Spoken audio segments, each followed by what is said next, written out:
stats will show that we've had a number of babies at both the two units in South Australia, and quite successfully 24, 25 weekers fairly regularly. It was surreal, because once again it was just such massive activity, people swarming all around, and everything was just being rushed, and sort of laying there not knowing what to expect, and how he was even going to be or anything. And literally the first thing I heard was him crying, like screaming, and it was the weirdest sound because it was like a kitten. His dad holding him for the first time, and that was probably a week after his birth.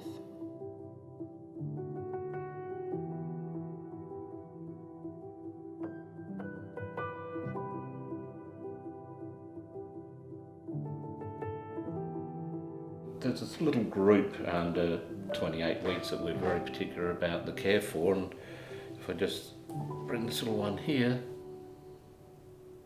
this is the age for a 24 weeker, and you can see from its face size and everything that we're down to very, very small equipment to be able to put a mask or a tube in the nose there to be able to support this little one. Their whole body size is quite tiny, and to be able to resuscitate this little one, it's about keeping them warm to start with. It's about offering them good respiratory support, and then as time goes on, giving them good nutrition so that they can grow.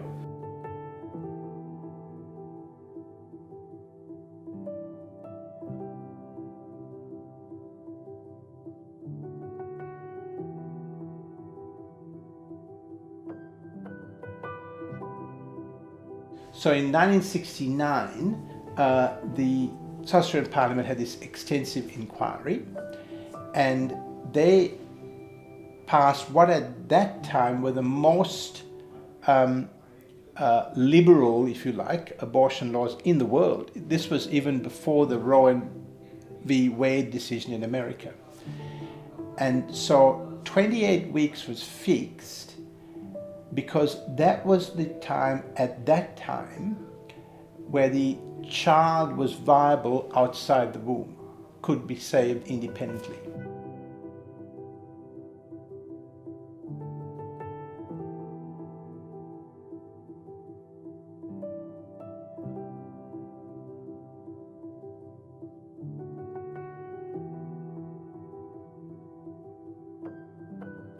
When it comes to abortion, it's a hard thing to sort of understand why they put off at that time. Mainly I would say that the 28 weeks has got nothing to do with the baby side of it, because as we've said, 24, 25 weeks have good survival rates. By the time you get to 26 and 27 weeks, we don't expect them to, such a fail rate, so we expect these babies to do very well. But it's mainly the obstetric side of it, not the neonatal side of it, because we can find out all that we need to know well before that point in time, know that babies from ultrasounds, if their heart's okay, the head's okay, all their organs and development is all right at 23, 24 weeks if they're born, then we can manage and look after them.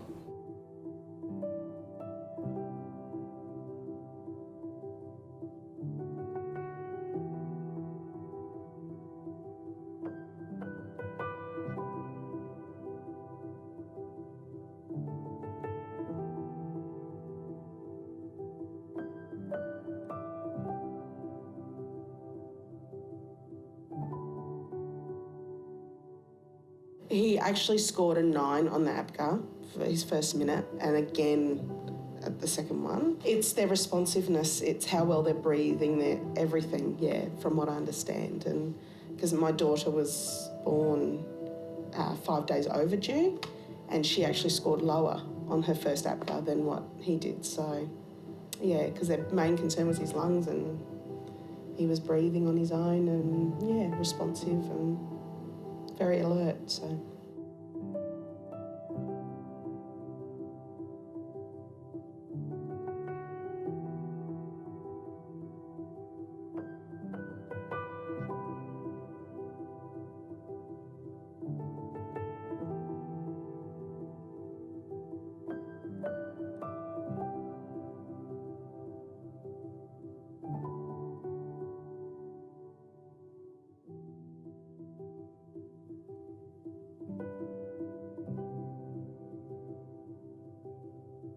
brain is an incredibly plastic and marvellous thing, how it can develop. Even when babies are born as small as the little one I had there at 24 weeks, they will continue to grow if they're nurtured properly. And so we do things like kangaroo care, where the babies are put on mum's chest, bare chest, and that heart rate and rhythm of breathing and the warmth of mum's body helps the baby get their brain developing in a good manner.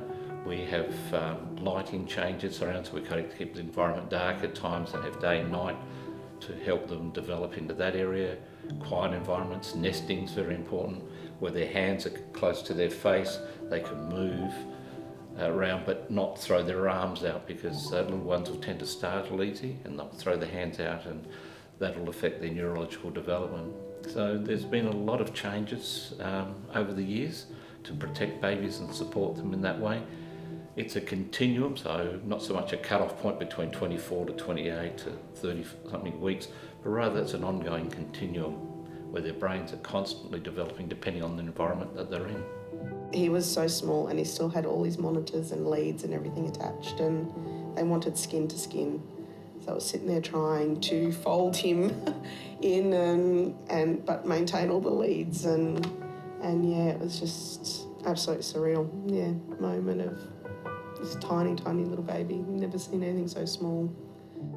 The brain continues to grow, and what people tend to forget is that the brain doesn't fully mature until one is actually in their 20s.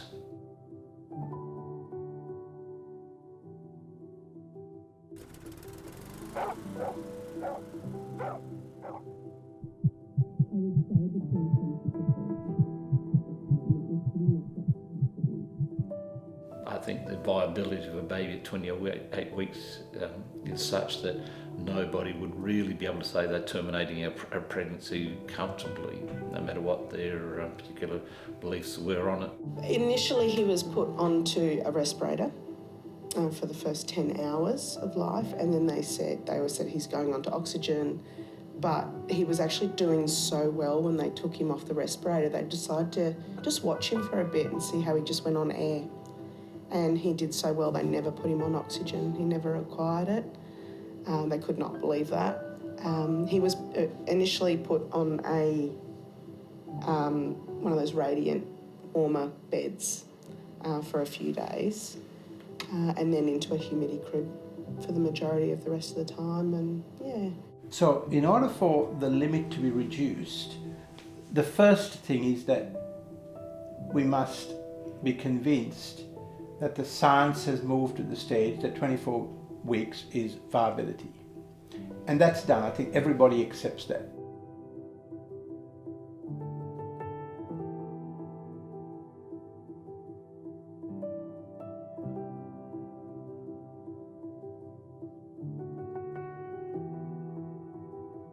In one part of the hospital, they're saving lives at 24 weeks.